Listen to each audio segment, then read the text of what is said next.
ረዳቴ አንተ ነህ እንበለው። ማን ይረዳናል? ዳዊት እንኳን ያ ሁሉ ሰራዊት እያለው ረዳቴ አንተ ነህ እያለ ነበር የሚጸልየው። ያ ከንግስናው ዙፋን ወርዶ ማቅ ለብሶ አመድ ነስንሶ ወደ እግዚአብሔር ይጸልያል።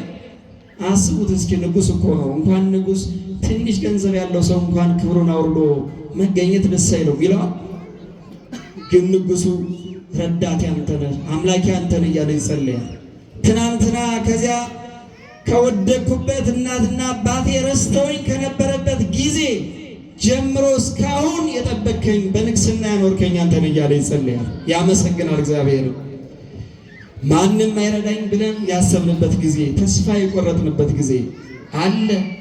እግዚአብሔር ግን መርዳት ብቻ አይደለም፣ በልባችን ሆኖ ቀንም ሌትም አብሮን አለ። የሰማያዊ ጌታ ልባችንን እንዲያድርበት ልንከፍተው ያስፈልጋል። ግን የብዙዎቻችን ልብ አልተዘጋም። የእግዚአብሔር ማደሪያ ሆኗል። አባቶቻችን የእግዚአብሔር ማደሪያ ነው።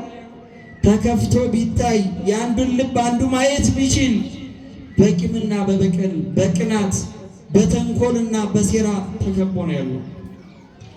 እግዚአብሔር ቃሉን ውስጣችን አስቀምጦ የሚያሳርፍበት እኛን ለማጽናናት የሚወድበት ጊዜ እንዳይኖር እያደረግነው ነው። እግዚአብሔር ሁልጊዜ ልባችንን ያንኳኳል። እንክፈትለት፣ እንድንከፍትለት ማን ይርዳ? እግዚአብሔር ሁላችንንም ይርዳ። ጌታ ሲገለጥ ለደቀ መዛሙርቱም ለእኛም እንዲህ ነው የሚገለጠው። ሁለተኛው ጌታ መገለጡን የምናየው የዘላለም ወዳጅ ሆኖን ሲኖር ነው። የዘላለም ምን? የዘላለም ምን? የእናንተ ብዙ ወዳጆች ነበሯችሁ፣ ዛሬ አሉ? በሕፃንነት የነበሩት ወዳጆች ዛሬ የሉም። ትምህርት ቤት የነበሩት ወዳጆች ዛሬ የሉም። በጎረቤት ትናንትና የነበሩት ወዳጆች ዛሬ የሉም። እግዚአብሔር ግን ለዘላለም ወዳጅ ሆኖ ይኖራል። ሳይታዘበን በየቀኑ እያለቀስን፣ በየቀኑ እየጸለይን፣ በየቀኑ የጎደለንን እየተናገርን፣ በየቀኑ ስንደክም እያየን፣ በየቀኑ ስናጠፋ እያየን የማይቀየመን ወዳጅ ስሙ የተመሰገነ ይሁን። ማናለን? ኧረ ይመስገን ስሙ።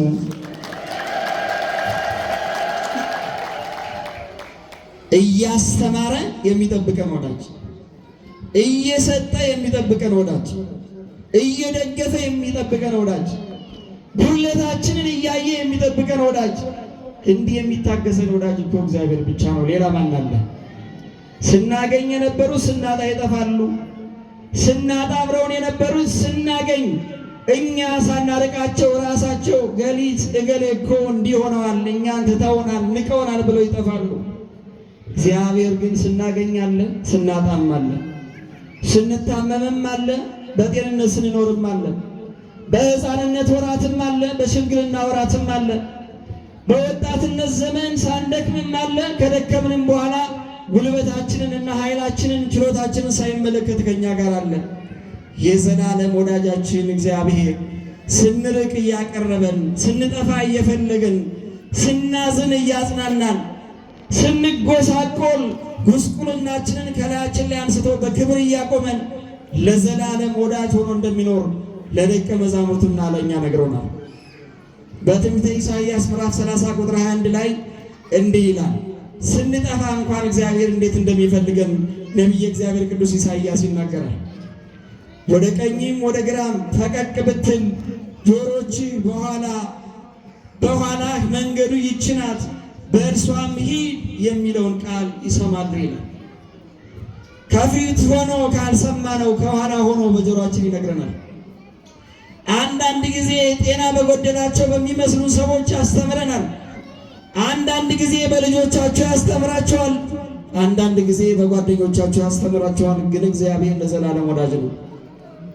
በልብ ያለውን ብቻ የሚያይ ሳይሆን በውጭ ላይ ያለውን ውድቀታችንን ጭምር አይቶ እግዚአብሔር በክብር የሚያቆም ወዳጅ ነው። እኔ ለእናንተ እንደዚህ ነኝ እያለ ለይሁዳ እየነገረው ነው። እግዚአብሔር ለእኛም ለዘላለም ወዳጅ ነው። ለዘላለም ከእኛ ጋር የሚኖር ነው። ከተነሳ በኋላ ለደቀ መዛሙርቱ ምንድን ነው ያላቸው? በማቴዎስ ወንጌል ምዕራፍ 28 ቁጥር 20 ላይ እንዲህ ያላችሁ እኔ እስከ ዓለም ፍጻሜ ድረስ ከእናንተ ጋር ነኝ አለ። እስከ ምን ፍጻሜ ድረስ? ከማን ጋር ነኝ? ከእናንተ ጋር ነኝ። እንደ ትናንቱ ግማሾቹን ንገረው፣ ግማሾቹን ንስቀለው፣ ግማሾቹ ወደ ገደል ገፍተን እንጣለው ብለው ሲመክሩ በአካል ባታዩኝም እኔ ግን በመንፈስ እስከ ዓለም ፍጻሜ ድረስ ከማን ጋር ነኝ አለ? ከእኛ ጋር ነኝ፣ ከእናንተ ጋር ነኝ አለ። እና እኛ ለምንድን ነው ዛሬ እየተጨነቅን ያለ ነው? ከእኛ ጋር የሆነ ወዳጅ አለን የለንም? ለሁላችን እኩል የሚደርስ እኮ ወዳጅ ነው። አንዳንድ ወዳጅ ያዳላል። ከሆነ ሰው ሆነ ሰው ሁለት ወዳጆቹ ችግር ቢደርሱባቸው አንድ ቦታ ሄዶ ሌላ ቦታ ላይ ሄድ ይችላል። አንዱን አጽናንቶ ሌላውን ላይ አጽናና ይችላል። አንዱን ደግፎ ሌላውን ላይ ደግፍ ይችላል። እግዚአብሔር ግን ወዳጆቹ ልጆቹ ስንሆን በተመሳሳይ ሰዓት ተገኝቶ እኛን ለዘላለሙ ወዳጅ ሆኖ በውስጣችን የሚያበራውን መንፈስ ቅዱስ ለእኛ ሰጥቶ ስንጠፋ እየፈለገን ልባችን ሲዝል እያጽናናን ልባችን በሰዎቹ ሲሰበር እየጠገነን ለዘላለም ወዳጅ ሆኖ ይኖራል። እና ወዴት ልሂድ ባልንበት ጊዜ መሄድ ያለብን ወደ ማን ነው? ወደ ማን እንሂድ? ወደ እግዚአብሔር እንምጣ።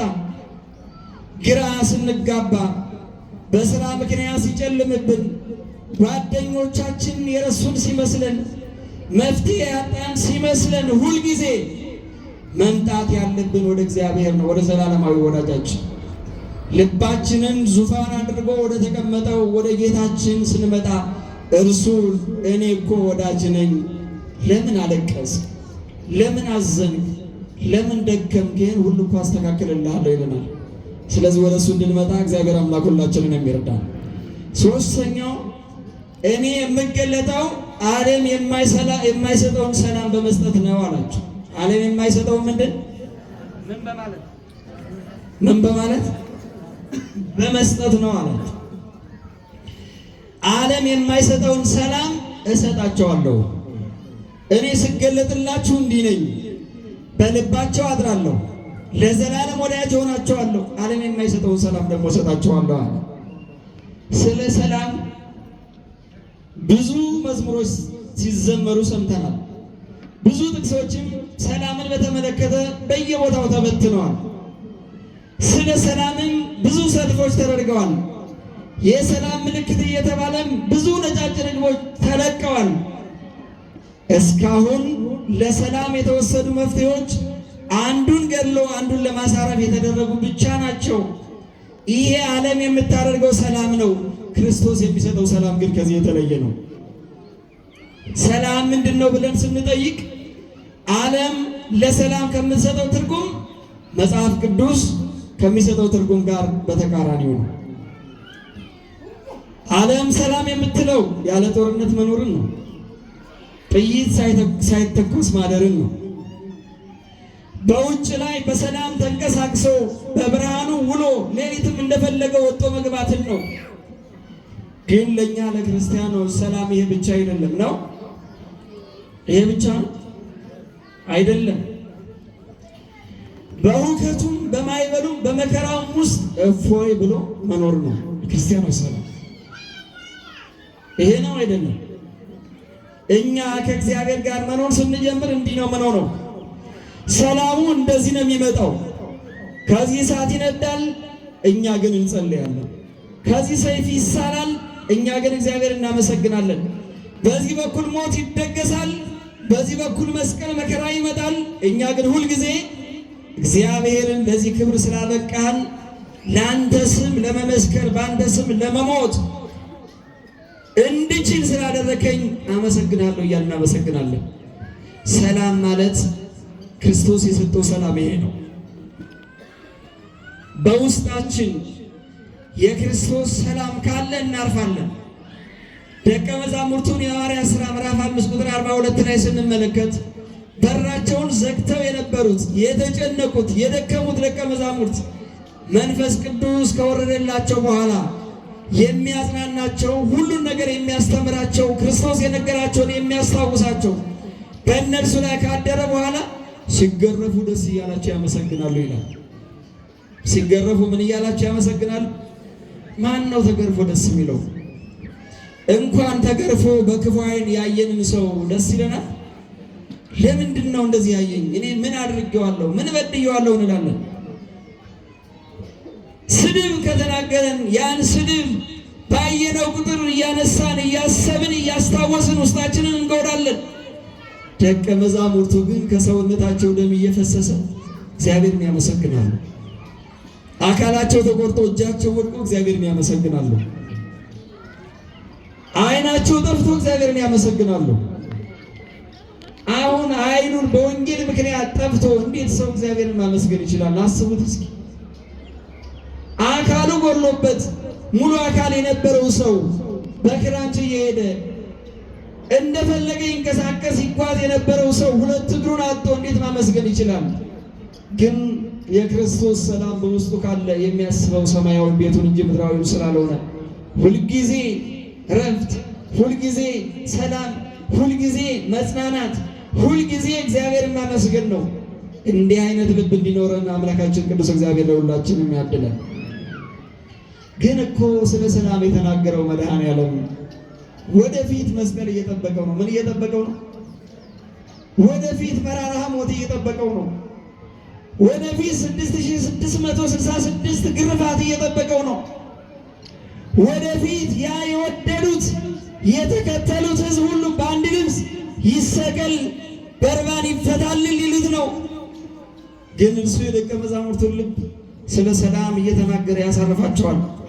ሊያዝ፣ ሊታሰር፣ ሊገረፍ፣ ሊሰቀል፣ ሊሞት ጥቂት ሰዓታት የቀረው መድኃኔዓለም አሁን ለደቀ መዛሙርቱ ስለ መከራ ከመከራ እንዲያልፍ ይነግራቸዋል። የክርስቶስ ሰላም ከመከራና ከችግር መራቅ ሳይሆን በችግሩና በማይበሉ መካከል ሆኖ በመረጋጋት መኖር ነው። እግዚአብሔር ሁላችንን የሚያረጋጋ። ስለዚህ ሞት ቢኖርም መከራ ቢኖርም ሐዘን ቢኖርም ጭንቀት ቢኖርም እግዚአብሔር ከኛ ጋር እንደሆነ ካመንን ሰላም ይሰማናል። ስለከሰርን እግዚአብሔር ልተው አንልም። ስራ ስላጣን ከእግዚአብሔር ሊለይ አንልም። ጤና ስላጣን ከእግዚአብሔር ሊለይ አንልም። ስለ ጤንነት፣ ስለ ስራ፣ ስለ ትርፍና ስለ ኪሳራ የሚያልቀው እዚህ ምድር ብቻ ነው፣ እስከ መቃብር ድረስ ነው። ከመቃብር በኋላ ግን ተከትሎን የሚኖረው የማን ሰላም ብቻ ነው? የማን ሰላም ብቻ ነው? የክርስቶስ ሰላም ብቻ ነው። አራተኛው ለዓለም ሳይሆን ለራሳችን እንዴት ትገለጣለህ ብለው የጠየቁትን ጥያቄ ሲመልስላቸው ጠላትን ታሸንፋላችሁ አላቸው። ጠላትን ምን ትላላችሁ? ታሸንፋላችሁ። ጠላቶቻችን እንድናሸንፍ ማን ይርዳል? የእኛ የሰው ጠላት የለንም። ጠላታችን ማን ብቻ ነው? ምናልባት የሰይጣን ስራ አስፈጻሚ የሆነ ሰው ሊኖር ይችላል እንጂ ሰው ጠላታችን አይደለም። ከመጀመሪያ ጀምሮ ጠላታችን ዲያብሎስ ብቻ ነው። እኔ ለእናንተ ስገለጥላችሁ በእናንተ ላይ ሳድርባችሁ ጠላትን አሸናፊ ትሆናላችሁ አለ። በዓለም ሳላችሁ ግን መከራ አለባችሁ። በዓለም ሳላችሁ ምን አለባችሁ? መከራ አለባችሁ። ነገር ግን አይዟችሁ እኔ ዓለምን አሸንፌዋለሁ አላቸው። የአሸናፊው ጌታ ልጆች ነን። የአሸናፊው አምላክ ልጆች ነን። ተሸንፎ ሳይሆን በሞቱ ሞትን ሊያሸንፍ ክርስቶስ ወደኛ የመጣልን ልጆቹ ነን። በፍርሃት በበደለኝነት ስሜት ሰይጣን ጠላታችን ሊጥለን በእኛ ላይ ሁልጊዜ የጨለማ የሐዘን ምክር ቢመክርም በክርስቶስ ደም ስለታተምን ግን ሁልጊዜ ጠላታችን ዲያብሎስን እናሸንፈዋለን። የአሸናፊ ልጅ የሆነ ደግሞ አሸናፊ ነው። ምክንያቱም ሁሉን ነገር በፍቅር ያሸነፈውን ጌታ እኔና እናንተ እናመልከዋለን። ማምለክ ብቻ አይደለም፣ ቅዱስ ሥጋውን ክቡር ደሙን እየበላንና እየጠጣን እንኖራለን። አባት ነው፣ ምግባችን ነው፣ መጠጣችን ነው፣ ልብሳችን ነው፣ ኃይላችን ነው። ይሄ ሁሉ የሆነልን አምላክ አለን። አምስተኛው ክርስቶስ ለኛ ሲገለጥ ለእነሱም ሲገለጥ የቦታ ለውጥ እናደርጋለን። የቦታ ለውጥ እናደርጋለን። ክርስቶስ ከእኛ ጋር ሆኗል። ካለንበት ከወደቅንበት ከሐዘንና ከትናንትና ጸጸታችን ተመልሰን ወደ ክርስቶስ እንመጣለን። ሁሉን ነገር ካስተማራቸው በኋላ ዲያብሎስ ይሁዳ እሱን ለማስያዝ ተዘጋጅቶ እየመጣ ነው። ስለዚህ ተነሱና እንሂድ አላቸው ይላል። ተነሱና ምን እንበል? እንሂድ። አስተማራቸው፣ አጽናናቸው። ከዚህ በኋላ ግን ተነሱ እንሂድ። ስለ መከራው በነገርኳችሁ ቦታ አትቆዩም። ስለ ሐዘን በነገርኳችሁ ቦታ አትቆዩም። ስለ ችግር በነገርኳችሁ ቦታ አትቆዩም። ተነሱና ምን እንበል? እንሂድ አላቸው። ዛሬም ከወደቅንበት ከኃጢአት ተነስተን ወደ ጽድቁ እንድንመለስ እግዚአብሔር አምላክ ሁላችንን የሚረዳ በመፍራት እኔ ዕድሜ አልደረሰም አልችልም መንፈሳዊ ሊሆን የምችልበት ጊዜ አይደለም ከማለት እግዚአብሔር አንስቶ ወደ መንፈሳዊነት ይቀይራል። ከዚህ ተለይቼ መኖር አልችልም ብለን በተለያየ ሱስ ወድቀን እየኖርን ያለን ሰዎች እግዚአብሔር ከሱሱ ቦታ ለይቶ ወደ ወንጌል ወደሚነገርበት ቦታ ያምጣ። ሰላም የሆነውን በልባችን ይዘን ለሁሉ ለመገለጥ ፈቃደኛ የሆነውን ጌታ እያመለክን ጥያቄ የነበረባቸውን ደቀ መዛሙርት ጥያቄያቸውን እንደመለሰ የሁላችንም ጥያቄ እግዚአብሔር አምላክ ይመልስልን፣ ሁላችንንም ያጽናናን፣ በቃሉ ያሳርፈን፣ ይቆየን።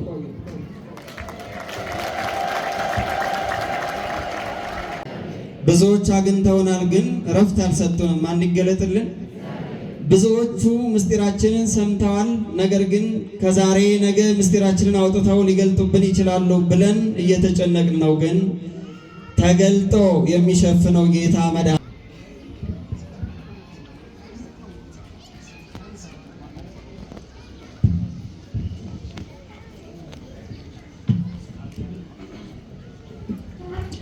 ጌታ ሆይ ራስህን የምትገልጥልን እንዴት ነው? ሁላችንም በትምህርተ መስቀልና ማተብ በስመ አብ ወወልድ ወመንፈስ ቅዱስ አሐዱ አምላክ አሜን።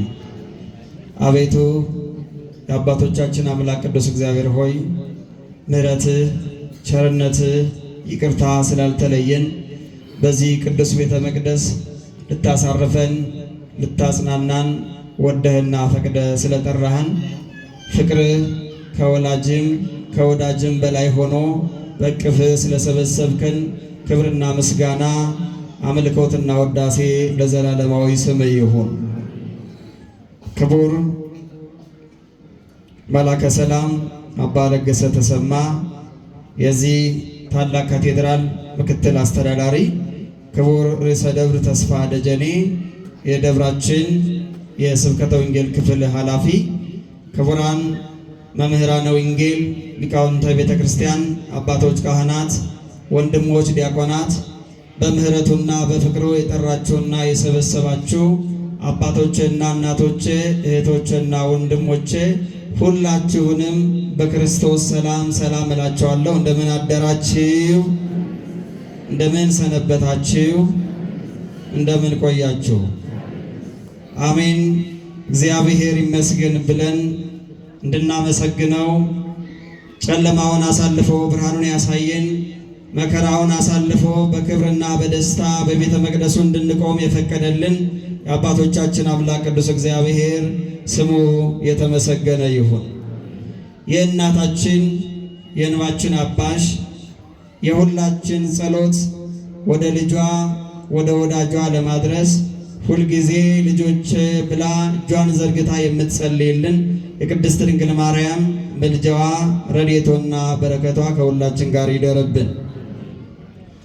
ጌታ ሆይ ለእኛ የምትገለጠው እንዴት ነው? እስኪ ይህንን ቃል ሁላችሁም በሉ። ጌታ ሆይ ለእኛ የምትገለጠው እንዴት ነው? ድገሙት ቃሉን። ጌታ ሆይ ለእኛ የምትገለጠው እንዴት ነው? የቃሉ ባለቤት አምላካችን ቅዱስ እግዚአብሔር ስሙ የተመሰገነ ይሁን። ማን ይገለጥልን? ብዙዎች ተገልጠውልናል፣ ግን አላጽናኑንም። ማን ይገለጥልን? ያለም ለሁላችንም ይገለጥልን። ዛሬ በቅዳሴው መካከል ሲነበብ እንደሰማችሁት የዮሐንስ ወንጌል ምዕራፍ 14 ከቁጥር 22 እስከ 31 ያለው ሲነበብ ነበር። እስኪ በቅዳሴው ጊዜ የነበራችሁ እጃችሁን ከፍ አድርጉ። እስኪ ቅዳሴ ያስቀደሳችሁ፣ እሺ ዝቅ አድርጉት። ቅዳሴ ያላስቀደሳችሁ እስኪ እንደኔ አርፍዳችሁ የመጣችሁ ዝቅ አድርጉት። ስለዚህ እግዚአብሔር ሁላችንንም ይቀድሰን።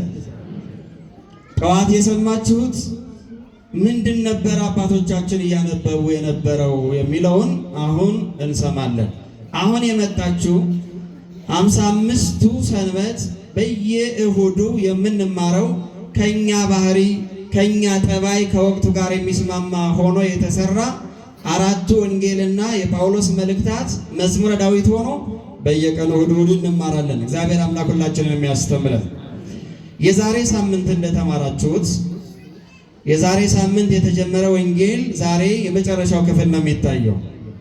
የዛሬ ሳምንት ስትማሩ ይሄ ወንጌል ደቀ መዛሙርቱ ጥያቄ ያበዙበት ወንጌል ነው። ምን ያበዙበት? ጥያቄ ያበዙበት ወንጌል ነው። ልባቸው በሐዘን በጭንቀት ተይዞ 3 ዓመት ከ3 ወር አብሯቸው የነበረው ከባድ የሆነውን ታምራት እያደረገ ያሳያቸው የተደገፉበት እውነት በየቀኑ የሚሰሙት የሚያጽናና ያ ድምፅ ሲራቡ የሚያበላቸው ያ ሩሩህ መምህር ከመካከላቸው ተለይቷቸው ሊሄድ ነው። ስለዚህ በጸሎተ ሐሙስ ማታ የተነገረ ወንጌል ነው። መቼ የተነገረ ነው? ክርስቶስ ገና ሞቶ ከመነሳቱ በፊት አስቀድሞ የተናገረ ወንጌል ነው። ወደፊት ያለውን ክርስቶስ ያውቃል አያውቅም? ያውቃል አያውቅም? ያውቃል። ክርስቶስ ራት ካበላቸው በኋላ እግራቸውን ካጠባቸው በኋላ ደቀ መዛሙርቱ መፍራት መጨነቅ ሲጀምሩ እንዲህ አላቸው፣ ኢይደንግጽክሙ ልብክሙ፣ ልባችሁ አይደንግጥ አላቸው። ምን አይበል? ልባችሁ አይደንግጥ አይታወክ አላቸው። የእኛን ልብም ከመደንገጥ ማን ይጠብቅልን? ዛሬ ሁላችንም እንደነግጣለን። አንደነግጥም? ማን ነው ልቡ ሳይደነግጥ? ማን ነው ሳይጨነቅ? ማን ነው ሳያዝን? ማን ነው ሳይፈራ የሚኖረው? እግዚአብሔር ከኛ ጋር ስለሆነ ደስ ይበላችሁ፣ አመስግኑት። ገና የእኛን መጨነቅ ሳንናገር የሚያውቀው ማን ነው? እግዚአብሔር ነው። ሰዎቹ ነግረናቸው እንኳን ላይረዱልን ላይራሩልን ይችላሉ። እግዚአብሔር ግን ገና ሳንናገር የእኛን ጭንቀት የእኛን መከራ የእኛን ሐዘን ያያል። ስሙ የተመሰገነ ይሁን።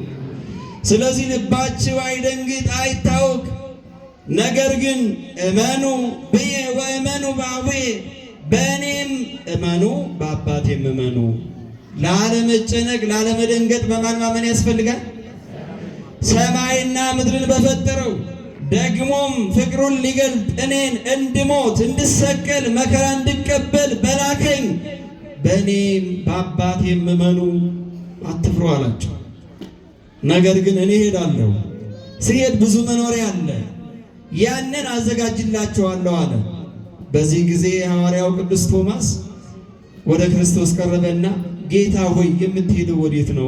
እኛ እኮ የምትሄድበትን አናውቀውም አለ። በዚህ ጊዜ እኔ እውነትም ሕይወትም መንገድ ነኝ፣ ስለዚህ እኔን እንዴት አላወቅም አለ። እኔን ያየ አባቴን አይቷል፣ እኔን ያወቀ አባቴን ያውቀዋል አለው።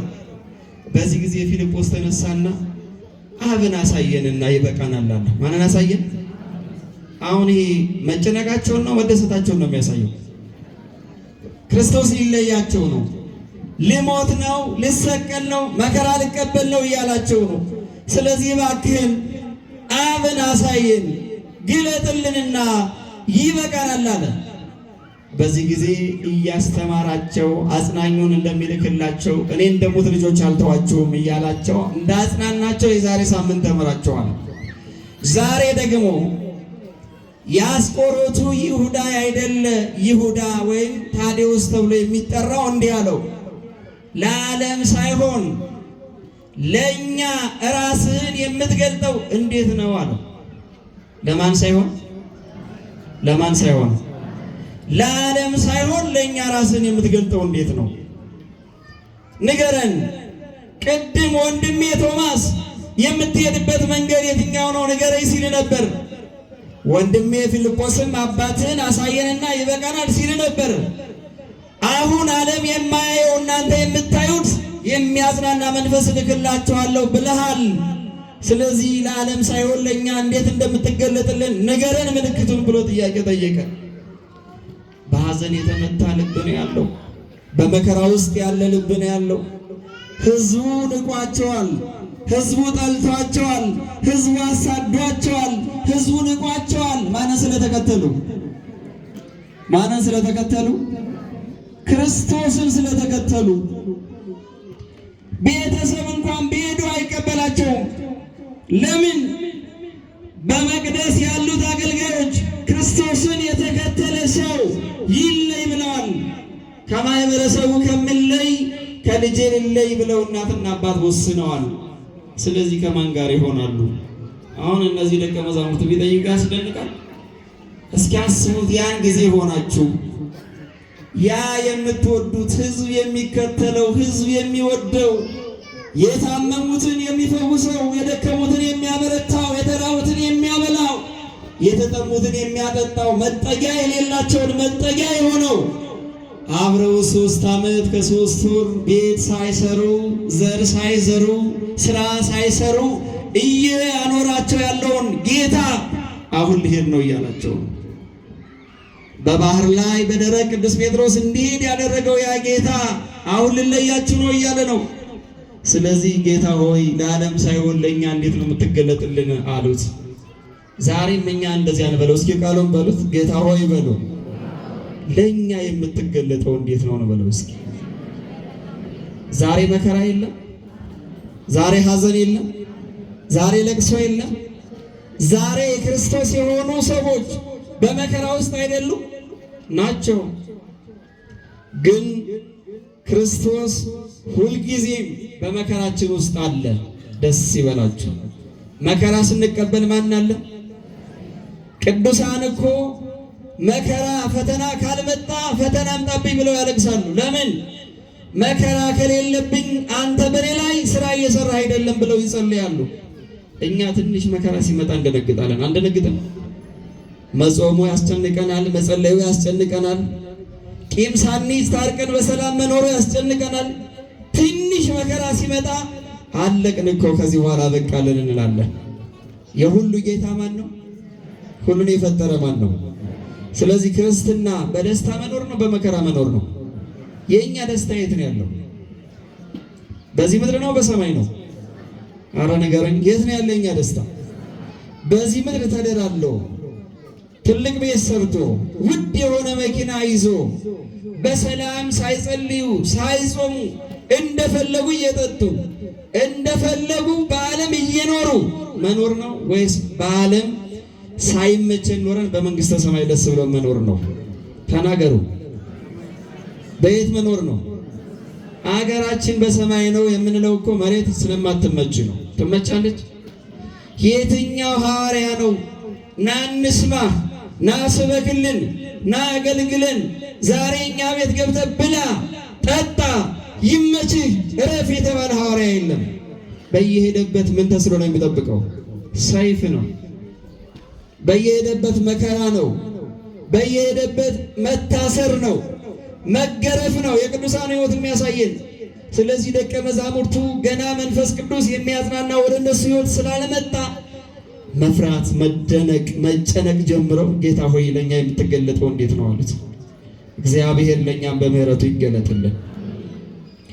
ጌታችን ኢየሱስ ክርስቶስ እንዲህ ብለው ሲጠይቁት የመለሰላቸው መልስ አለ።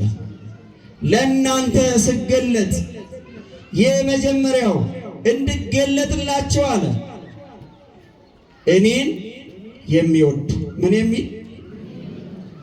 የሚል እኔን የሚወድ ቃሌንም የሚጠብቅ ቃሌን ምን የሚጠብቅ እኔን የወደደኝ ቃሌን የጠበቀ በእርሱ ላይ እኔም አባቴም እንመጣለን በእርሱም እናድራለን አለ። ምን እንላለን? የእግዚአብሔር ማደሪያ እንድንሆን ማን ይረዳል? እኛ እኮ ስላላወቅንበት ነው እንጂ የማን ማደሪያዎች ነን? እኛ የምናድርበት ቤት እንሰራለን። የሥላሴ ዙፋን ግን የኛ ልብ ነው። ደስ ይበላችሁ፣ አመስግኑት። ታናሽነታችንን ሳይመለከት እግዚአብሔር በእኛ ላይ ያድራል። ሰዎች ቢሆኑ እንኳን በልባችን ለማድረግ ከጎናችን ለመቆም እንኳን ያለንን አቅም አይተው ነው። እግዚአብሔር ግን የሚፈልገው ንጹሕ ልብ ነው። እርሱን መውደድ ነው። ቃሉን መጠበቅ ነው። የክርስቶስ ቃል ምንድን ነው? የሚወደኝ ቢኖር ትእዛዜን ይጠብቃል። ትእዛዙ ምንድን ነው? በፍቅር መኖር ነው። በምን መኖር ነው? ተስማምታችሁ ኑሩ ነው ያለው። ፍቅር ዋጋ ያስከፍላል አያስከፍልም? ዋጋ ያስከፍላል። ግን እንደ ጥላቻ ዋጋ ያስከፍላል? ያስከፍላል። ሰዎቹን ስንጠላቸው ውስጣችን ይጎዳል። እነዚያ ሰዎችም ይጎዳሉ፣ ቂም ተሸክመን ስለምንዞር። በፍቅር የሚኖር ሰው ግን ሁልጊዜ የሚወዳቸውን ሰዎች ባየ ቁጥር ደስ እያለው እድሜው እየጨመረ ፊቱ አይሸበሸብ፣ ልቡ አይቆስል፣ በሰላም መኖር ይችላል። ስለዚህ ሰማይና ምድር የማይችሉት ታላቁ ጌታ ራሱን በሚወድ ቃሉን በሚጠብቅ ትሁት ልብ ባለው ሰው እግዚአብሔር ያድራል። በሁላችንም ልብ እግዚአብሔር አምላክ ይደርብን። የእግዚአብሔር ማደሪያ የሆነ ሰው ሐዋርያው ቅዱስ ጳውሎስ በአንደኛ ቆሮንቶስ መልእክቱ ምዕራፍ 6 ቁጥር 19 ላይ እንደነገረን አንትሙ ኢታምኑ ከመ ታቦቱ ለእግዚአብሔር፣ እናንተ የእግዚአብሔር ማደሪያ እንደሆናችሁ አታውቁምን ይላል። የማን ማደሪያ? ሰዎች ሁሉ የሥጋ ሥራ እየሰሩ አስቸገሩት። እኔ የገሌ ነኝ ይሉታል። እኔ እኮ ያስተማሪ ጳውሎስ ነው፣ እኔ እኮ ጴጥሮስ ነኝ፣ እኔ አጵሎስ ነኝ፣ አንተን የታውቃለሁ ብለው ተከፋፈሉበት። አረ እኔም አይደላችሁም የጴጥሮስም አይደላችሁም። የማን ማደሪያዎች ናችሁ? እኔም ጴጥሮስም አጵሎስም የደከምነው የእግዚአብሔር ማደሪያ እንድትሆኑ ነው አላቸው። ዛሬስ በቤተ መቅደስ ውስጥ የተከፋፈለ ሰው የለም? አለ? የለም? ውስጥ የሚያገለግሉትም አለ፣ ውጭ ላይ የሚገለገሉትም አለ። እግዚአብሔር ከመከፋፈል ማን ይጠብቀን? እግዚአብሔር ይጠብቀን። እርሱ እኔ በዓለም ለዓለም ሳይሆን ለእናንተ የምገለጠው አለ። ቃሌን ከወደዳችሁ፣ እኔን ከወደዳችሁ፣ ቃሌን ከጠበቃችሁ በእናንተ ላይ ሳድር እገለጥባቸዋለሁ አለ። ዛሬ ብቸኝነት ሲሰማን ማን ከኛ ጋር አለ? ማን ከኛ ጋር አለ? እግዚአብሔር አለ። እነገሌ ረሱኝ ብለን አላለቀስንም? ትናንት የዋልንላቸውን ውለታ እያሰብን እነገሌ ለምን ተውኝ፣ ለምን ረሱኝ፣ እኔ እኮ እየተበደርኩ እየተቸገርኩ ለነሱ ዋጋ ከፍያለሁ፣ ዛሬ ግን ሲያገኙ ረሱኝ አላለም? ግን ማን አለ? እግዚአብሔር አለ። ብቸኞች አይደለንም። ብቸኞች የምንሆነው ከእግዚአብሔር ስንለይ ነው። ትናንትና እየራበኝ አበላኋቸው፣ እየጠማኝ አጠጣኋቸው፣ እየተቸገርኩ የረዳኋቸው፣ ዛሬ ችግራቸው ከእነርሱ ላይ ሲወድቅ እኔን ረሱኝ ብለን አዝነን በእግዚአብሔር ላይ አምርረን አልቅሰናል። ግን እግዚአብሔር አለን።